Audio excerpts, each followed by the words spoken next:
আমি আগে বাসা বাড়িতে কাজ করতে কোনো অসুস্থ পারে না, নিজে সেলাই মেশিন ছিল নষ্ট হয়ে গেছে। প্রিয় দর্শক আসসালামু আলাইকুম। দেশ এবং প্রবাস থেকে আজকের ভিডিওটা যারা দেখতেছেন আপনাদেরকে বিনীতভাবে রিকোয়েস্ট করতেছি আজকের ভিডিওটা না টেনে দেখবেন।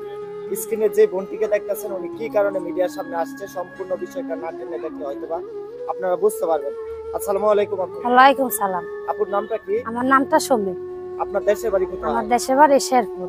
তো ক্যামেরার সামনে আসার কারণ? আমি আইছি, আমার মা বাপ কেউ নাই, বুড়া একটা নানি আছে অসুস্থ, যে আমি যেমন একজন ভালো একজন মানুষ পাবো, সে আমার পাশে থাকবো সারা জীবনের জন্য, আমিও তার পাশে থাকবো, এইরকমই একজন আমি চাই। আপুর দেশের বাড়িটা কোথায়? আমার দেশের বাড়িটা শেরপুর। শেরপুরে। হ্যাঁ। বর্তমান বয়স কত চলতেছে? আমার বয়স 18। 18 চলতেছে। ফ্যামিলিতে কে কে আছে আপনার? আমার ফ্যামিলিতে কেউ নাই, বুড়া একটা নানি অসুস্থ। তো আপনার বাবা মা নাই? না, আমার বাবা মৃত্যু হয়েছে, বাবারাই। আপনি কি ম্যারিড না আনম্যারিড? না, আমার বিয়ে হয় নাই। বিয়ে হয় না? না না। লেখাপড়া কতটুকু করছেন? লেখাপড়া কিছু করছিলাম, করি নাই, টাকার জন্য লেখাপড়া করতে পারি নাই, মা বাবা ছোটকালে মারা গেছে। তো এখন ক্যামেরার সামনে কি কারণে? ক্যামেরার সামনে আইছি, যদি একজন ভালো একজন মনের মানুষ পাই, সে যে মনে থাকুক, সে বিয়া করুক, তাতে গেছে না, যে আমার পাশে থাকবে, সে আমাকে চাই ডাইল ভাত খাবে, এরকম একজন আমি চাই মনের মানুষ। যৌতুক হিসেবে কি দিতে পারবেন? যৌতুক হিসেবে আমার তো কিছু নাই, আমি তো গরিব পোষায়। যৌতুক ছাড়া তো এদেশে কোনো বিয়ে শাদী হয় না বর্তমানে। যৌতুক ছাড়া কি আপনাকে কেউ বিয়ে করবে? আমার যদি থাকতো তো তার আমি ক্যামেরার সামনে আইতাম না, পোষাইতে বলি তো ক্যামেরার সামনে আইছে। তো আপনার নানি আর আপনাকে নিয়ে আপনাদের সংসার?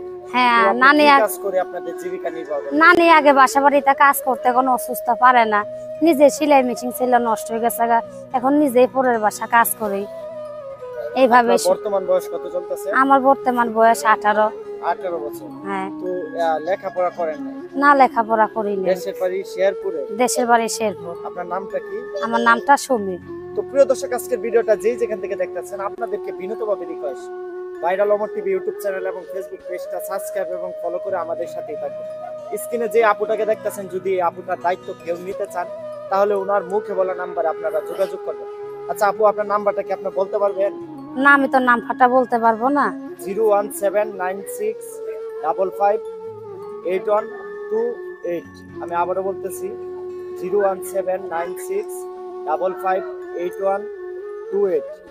তো আপু, আজকের ভিডিওটা দেশ এবং প্রবাস থেকে অনেকেই দেখতেছে, তাদের উদ্দেশ্যে কি বলতে চান?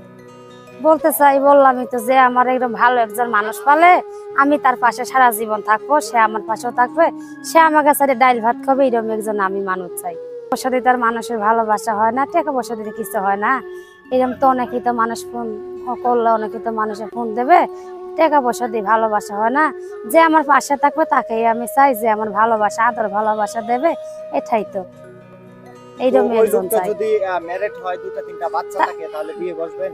তা অসুবিধা নেই, সে যদি আমাকে আদর ভালোবাসা দিয়ে রাখতে পারে, তা কেন বসবো না? সে আমার পাশে থাকবে সারা জীবনের জন্য, আমিও তার পাশে থাকবো। আপনার ভিডিওটা দেশ এবং প্রবাস থেকে অনেকেই দেখতেছে, সে যদি লোকটার বয়স একটু বেশি হয় কিংবা সে শোনো, সে যদি বয়স করে, সে গরিবই থাকুন, তা কিছু আসবে যাবে না, সে আমার কাছে ডাইল ভাত খাওয়াবে, এটাই আমি তার কাছে চাই। তো প্রিয় দর্শক, স্ক্রিনে যে নাম্বারটা দেখতেছেন এই নাম্বারটাই আপুর। যদি আজকের ভিডিওটা দেখে আপনাদের ভালো লাগে, আপুর সাথে যোগাযোগ করবেন। আর ভিডিওটা সবাই শেয়ার করে দিবেন। ভাইরাল অমর টিভি ইউটিউব চ্যানেল এবং ফেসবুক পেজটা সাবস্ক্রাইব এবং ফলো করে আমার সাথেই থাকবেন। সবাই ভালো থাকবেন, সুস্থ থাকবেন।